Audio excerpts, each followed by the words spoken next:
Are the European Union and its common currency facing a crisis? What can and should be done? The EU is planning a new treaty called the European Stability Mechanism, or ESM. A treaty of debt. Members of Parliament all have access to the draft legislation. The authorized capital stock shall be 700 billion euros. Question: why 700 billion? Where did that number come from?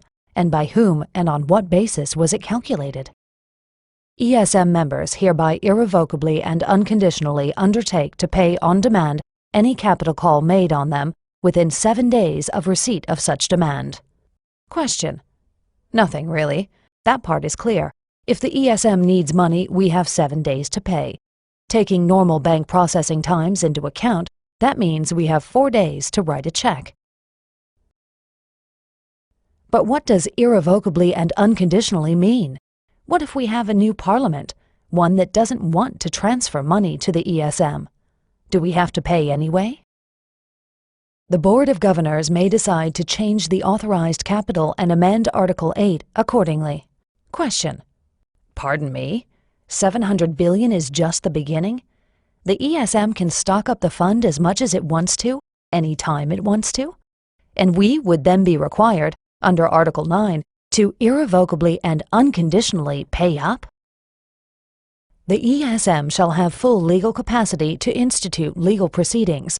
The ESM, its property, funding, and assets shall enjoy immunity from every form of judicial process. Question: so the ESM program can sue us, but we can't challenge it in court? The property, funding, and assets of the ESM shall be immune from search, requisition, confiscation, expropriation, or any other form of seizure, taking, or foreclosure by executive, judicial, administrative, or legislative action. Question: immune from judicial action was covered in the last point, but this means neither our governments, nor our legislatures, nor any of our democratic laws have any effect on the ESM organization? That's a pretty powerful treaty. Governors, alternate governors, directors, alternate directors, the managing director, and staff members shall be immune from legal process with respect to acts performed by them and shall enjoy inviolability in respect to their official papers and documents. Question: so anyone involved in the ESM is off the hook? They can't be held accountable for anything?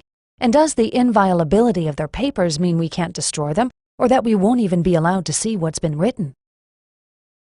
The treaty establishes a new intergovernmental organization to which we are required to transfer unlimited assets within 7 days if it so requests.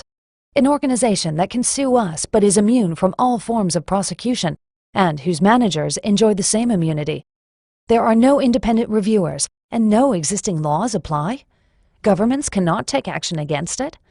Europe's national budgets in the hands of one single, unelected, intergovernmental organization? Is that the future of Europe? Is that the new EU?